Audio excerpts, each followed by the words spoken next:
ओम शांति। सुनते हैं आज 5 अप्रैल की मुरली से दिल में छपने वाली गहराई की बातें। आज की मुरली में बाबा ने कहा, जितना तुम मुझे याद करेंगे तो मैं भी तुम्हें उतना ही याद करूंगा। वाह बाबा, हम तो याद करेंगे, विक्रम विनाश होंगे, लेकिन प्यार के पीछे भी याद किया जाता, क्योंकि तू प्यार का सागर है। तो बच्चों की फिर बाप की करंट मिलती। जो बच्चे बाप को दिल से याद करते ना, फिर बाबा भी उनको करंट भेजता है। आज बाबा ने कहा, बच्चे ये आत्मा अविनाशी है ना, तो बाप भी अविनाशी है। कितनी छोटी सी आत्मा और कितना बड़ा उसमें पार्ट भरा हुआ है। हाँ, बच्चे बाबा आकर के बच्चों को बड़ी वंडरफुल पढ़ाई पढ़ाता। ऐसी पढ़ाई कोई होगी? सारे विश्व के सेंटर सवेरे सवेरे सब सफेद वस्त्रधारी भागे भागे जाते हैं क्लास करने और पढ़ाने वाला निराकार। वंडरफुल पढ़ाई हो गई ना। और पढ़ाई ऐसी स्टेटस मिलता भविष्य में, 21 जन्मों की बादशाही। तब बाबा ने कहा, देही अभिमानी बन, तुम मेरे से नजर लगाएंगे तो निहाल हो जाए। आज तो मुरली बाबा की नजर से निहाल किंदा स्वामी सतगुरु।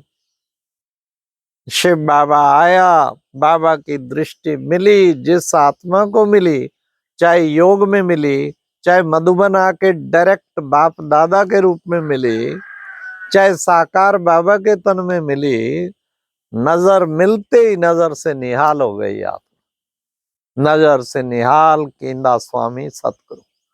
तो स्वामी सतगुरु ने निहाल कर दिया। बाबा ने कहा, आत्मा बेहाल हो गई है, कंगाल हो गई है, उस आत्मा में कोई दम नहीं रहा है। अब आके बाबा उसको खुशहाल बनाते हैं। हाँ, उसको विशेष बाबा कहते हैं, उसको उसकी फरिश्ते की चाल बना देते हैं। फिर बाबा ने आज कहा, बच्चे बाबा तुम्हारा बेहद का बाप भी है, तो फिर सुप्रीम टीचर भी है, फिर सुप्रीम सतगुरु भी है। बच्चे बाबा जो है इसमें बैठ के तुम्हें कितनी वंडरफुल पढ़ाई पढ़ा रहा है, क्योंकि बाबा ट्रुथ है और कोई ट्रुथ नहीं हो सकता।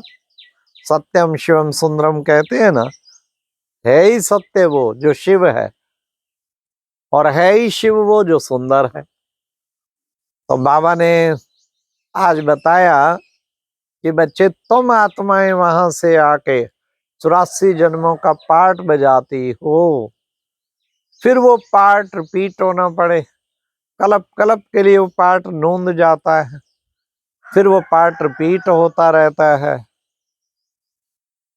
तुम मुझको नहीं जानते, मैं तुम्हारे जन्मों का भी आदि मध्य अंत बताता हूँ।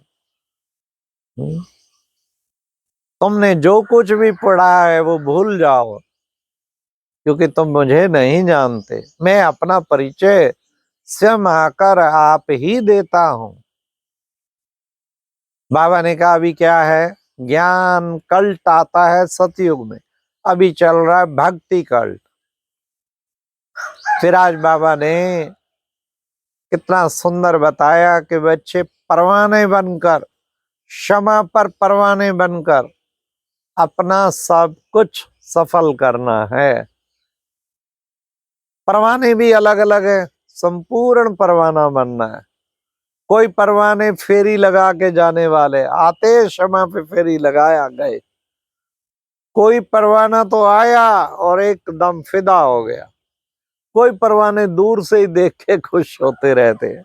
यहाँ भी ऐसे ही परवाने, कोई तो आते ही फिदा हो गए, कोई फेरी लगा के चले जाते, कोई दूर से फिदा होने वालों को देख के खुश होते रहते हैं। हमें फिदा होने वाला परवाना बनना है, उसके लिए अपना सर्वस्व बाप के ऊपर न्योछावर करना है। बाबा ने कहा, ये चित्र बच्चों ने बहुत अच्छे बनवाए हैं, जिनके द्वारा कितनी अच्छी सर्विस हो रही है।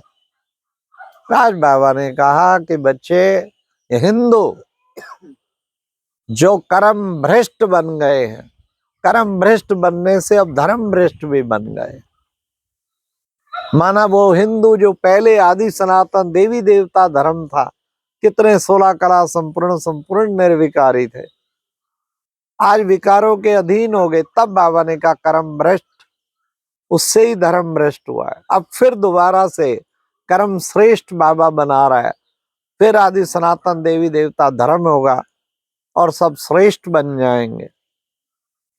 आज बाबा ने कहा कि तुम इस पढ़ाई के द्वारा कितना उत्तम बन रहे हो, ये पढ़ाई तुम पढ़ते हो। बाबा ने कहा कि इस पढ़ाई के द्वारा तुम्हें संपूर्ण पावन बनना है। बाबा ने कहा देखो बच्चे, जनेऊ पहनते हैं, किस चीज की निशानी है? पवित्रता की, 5 धागों का जनेऊ। तो पहले मुस्लिम बनाते थे ना, औरंगजेब टाइम में तो जनेऊ उतरवाते थे, कहते वो जनेऊ उतार के फिर मुस्लिम बन गया। तो बाबा कहते कि बच्चे, जनेऊ पवित्रता की निशानी। सिख लोग कंगन पहनते हैं, वो भी पवित्रता की निशानी। बच्चे पवित्र रहेंगे तो धारणा होगी, शेरनी का दूध सोने के बर्तन में ही आ पाएगा। फिर बाबा ने कहा तुम कौन हो? तुम हो मुखवंशावली ब्राह्मण। बाकी सब कौन है? वो है कुखवंशावली ब्राह्मण। तो मुखवंशावली ब्राह्मण क्या करत भय? वो नई दुनिया की स्थापना करने में लगे हैं, गीता ज्ञान सुनकर सबको सुनाने में लगे हैं। राज बाबा ने कहा बच्चे, सब संग तोड़, एक संग जोड़, सारे संग बुद्धि से हटा दो, एक बाबा का संग तुम बच्चों को रहे तो तुम्हारा जीवन कितना महान बन जाएगा। फिर बाबा ने कहा कि बच्चे, बाप तो यही कहते हैं कि तुम अपने को आत्मा समझ के बाप को याद करोगे तो तुम्हारे विक्रम विनाश होंगे, तुम फिर संपूर्ण निर्विकारी बन जाएंगे। बाबा ने कहा सतयुग में सब हैं संपूर्ण निर्विकारी, 16 कला संपूर्ण, सर्वगुण संपन्न, देवताएं ही संपूर्ण निर्विकारी हैं और कोई संपूर्ण निर्विकारी बन नहीं सकते। बाबा आया है अब वैसा बनाने के लिए। इसलिए बाबा ने कहा कि बच्चे, आज की मुरली में वरदान था क्या कि बच्चे दिल की महसूसता के द्वारा दिल्ला राम की आशीर्वाद प्राप्त करने वाले 100 परिवर्तक भाव, ज्ञान की एक एक बात को दिल से महसूस कराओ, एक एक बात को, आत्मा को, परमात्मा को, सृष्टि चक्र को, अनुभूतियों को, आनंद, प्रेम, सुख, शांति, हर चीज की अनुभूति कराओ। और ये महसूसता शक्ति अगर आ गई तो दिल्लाराम बाप की आशीर्वाद मिलेगी, और दिल्लाराम बाप की जब आशीर्वाद मिलेगी फिर सब परिवर्तन स्वतः ही हो जाएगा, फिर परिवर्तन में कोई देरी नहीं है। आज बाबा ने कहा कि बच्चे, एवर रेडी बनना है। क्या?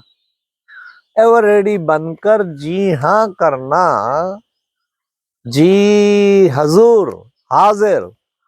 इसको बाबा ने कहा कि ये ऐसा एवर रेडी बनो तो उससे क्या होगा?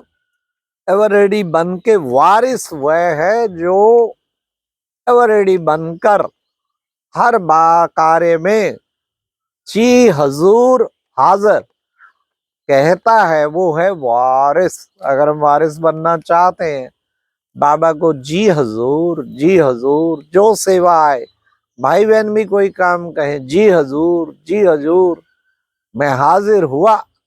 तो बाबा ने कहा जो सदा बाबा की हर श्रीमत के आगे जी हजूर करते हैं, उनके आगे हजूर भी हाजरा हजूर हो जाते हैं। हर समय उनके साथ रहते हैं, हाजरा हजूर माना उनके साथ रहते। अच्छा, ओम शांति। ये थी आज की मुरली से दिल में छपने वाली गहराई की बातें। ओम शांति।